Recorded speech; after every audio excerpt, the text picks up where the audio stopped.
Greetings from Scouse Farm. I'm just going to get off the road into this little car park, but I am at the oldest church in Liverpool, and this is the Childwall All Saints Church, and it's on, well, Score Lane and the junction with Childwall Valley Road, or Childwall Abbey Road, but you'll know where we are when I spin round if you're from the city. And look at that. In its own right, that deserves a video, because that's a public house, the Childwall Abbey, and I'm standing in the car park which is opposite, which belongs to that pub. And this is just as you enter Childwall village, and that is absolutely beautiful. Proper old castle style building.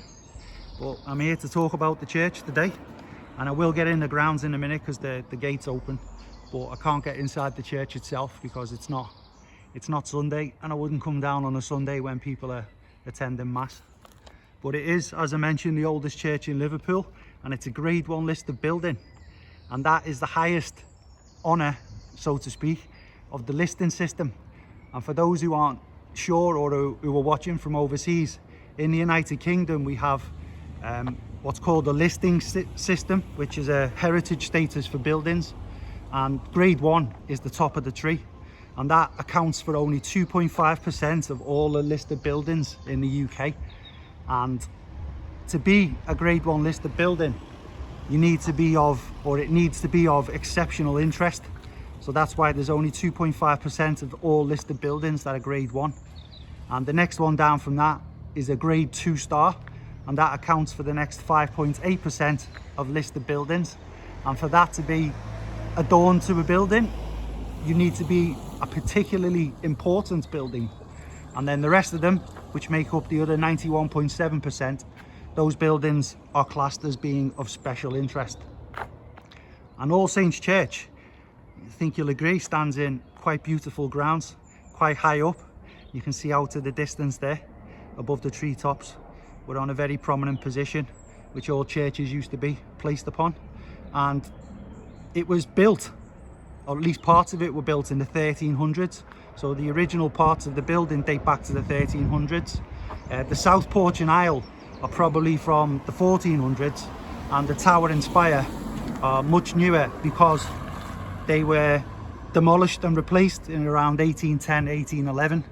So what you can see now when I pan up, as I'm standing in the road, is the newly built, or more modern, tower and spire. And this, what I'm about to walk past, before I go in, I'll show you, this is the hearse house. And this structure now that you're looking at, in itself, is a grade 2 listed building. So we've got the church, which is grade 1 listed, and then this old hearse house where they used to park up, as you would imagine, the hearses, that is grade 2 listed in its own right. A restoration of the church was conducted by W. Raffles Brown in around, or between 1850, I'll just get in here, between 1851, get off this road, 1851 and 1853. So that's who done the restoration. And being so old, you can imagine there's been a lot of additions and maintenance over time. So I'm not going to go through every bit of history of it because it would take way too long. But you know, with the score, it's an old church. So like every old building, it will have been improved and modernised over time. And I'll finish the video around the bottom, down that way, because there's a memorial I want to show you. That's where I'll finish it.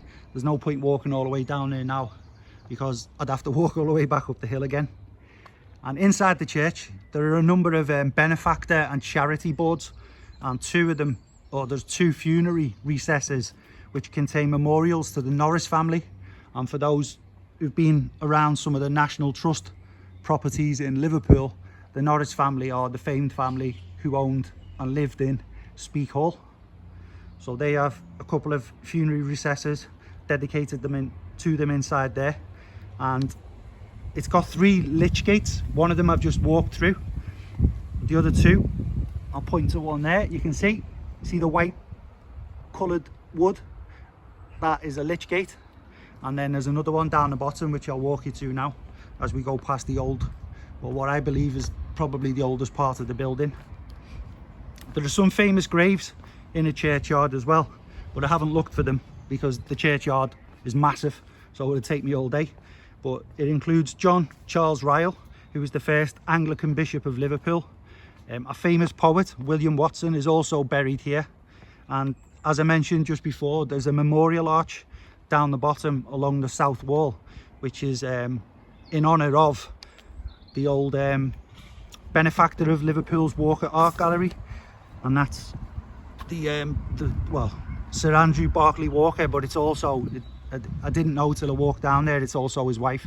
So it's not just Sir Andrew Barclay Walker, his wife as well, so it's dedicated to both of them. And while we're here at the Lych Gate, I didn't know, I always knew there were these structures on churches near entrances, but I didn't know they had any specific significance. But these Lych Gates, as they're called, which means corpse, so it's a loose translation, which means a corpse gate. So when someone passes away, they get placed, or they used to get placed, under the Lych Gate. And you'll notice that it protrudes into the church. So this part would be where the coffin, or the body, because there were no coffins back in the day, so to speak, because it was too expensive. So people were just buried in shrouds, and then they would just be placed here. One, for the spiritual reason that you're on hallowed ground, you're on consecrated ground, so your soul is ready for transforming from the mortal world to the afterlife. And then also the unfortunate, macabre reason for it is that body snatchers used to go around collecting bodies, and you would leave the body here overnight, because the funeral after death was usually the day after, or just 2 days after, and then you'd have a couple of sentries. Basically you would monitor and just watch over the corpse to make sure no body snatchers took it, which is that's the way it used to be. But the Lych Gate, you've heard the term, for most people should have heard the term, for whom the bell tolls, and that, again, looking into these gates, is the Lych bell. So before the time of modern funerals, someone used to walk in front of the coffin ringing a bell, and apparently that's the corpse bell, the Lych bell, which is preparing the path towards eternity. And then you have the Lych owl, which was a screech, a horrible haunting screech from an owl that used to be seen as a portent of death and of doom.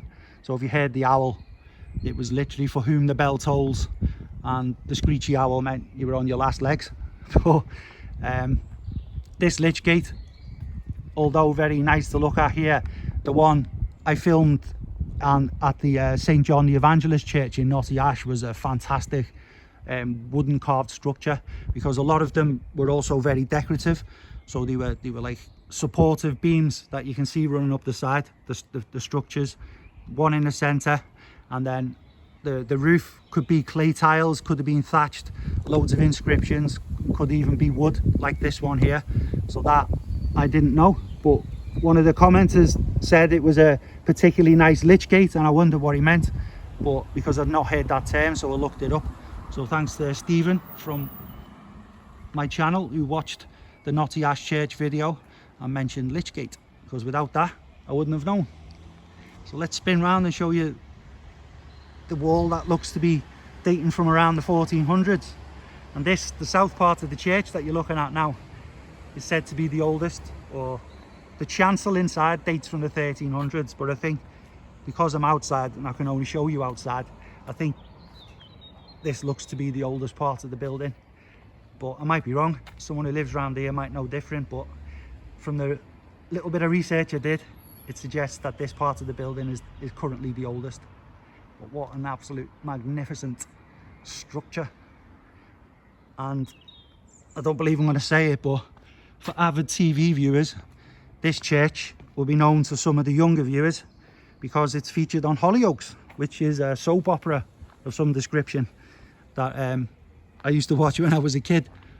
But not having a television any longer, I certainly don't watch it. But if someone gets married or something and they have to film outside the church, I think this is the church they use. And for those who've watched the channel for a long time, on the day I received 500 subscribers, which was also the day of my mum's birthday, November the 6th, I was filming in Turner Home in Dingle, and Turner Home has a connection to Hollyoaks as well.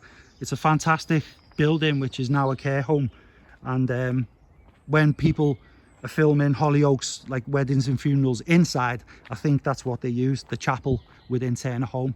And if they film outside, this is the church they film. Look at that in the background, how high we are. I'll try and zoom in now.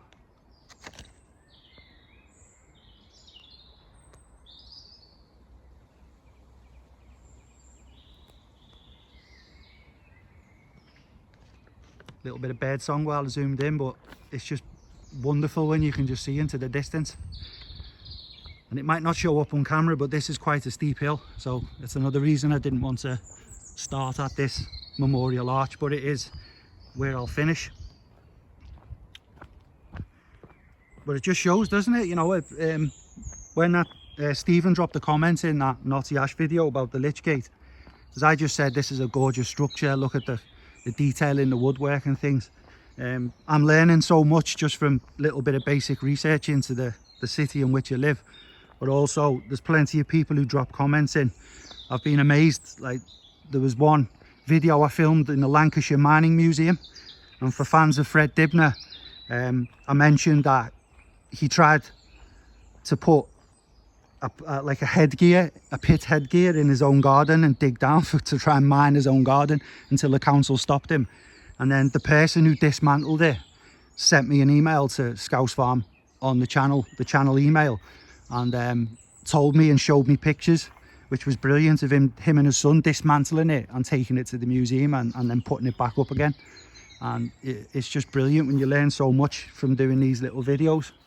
And everyone, there's always someone who knows more than you, so it's good to listen to other people as well and learn some new things. And this is the memorial to the Walker husband and wife. Unfortunately, it's got a little bit of foliage growing out at the top, but that is fantastic. And for the lovers of art, this is the man who provided the funds and had the Walker Art Gallery in the city centre built. And the detail in there, the angel, that is beautiful, absolutely beautiful. And as it says there, you can see it's not just to Sir Andrew, it's also his wife Eliza, who's the inscription, her name is above him there, the beloved wife. Sir Andrew Barclay Walker departed this life 1882, age 49. And that is where I wanted to end the video. And I'm also going to film, before I do stop the video, I'm going to film what's known as the Bloody Acre, which I think is over that side of the wall. And I'm not superstitious, but I'm not going in there, but I will film it and talk about it. So that will do, you viewers. I'm at the oldest church in Liverpool, the Grade 1 listed All Saints Church in Childwall. So thank you all very much for watching. Have yourselves a great day. And Scouse Farm, we'll see you all again soon.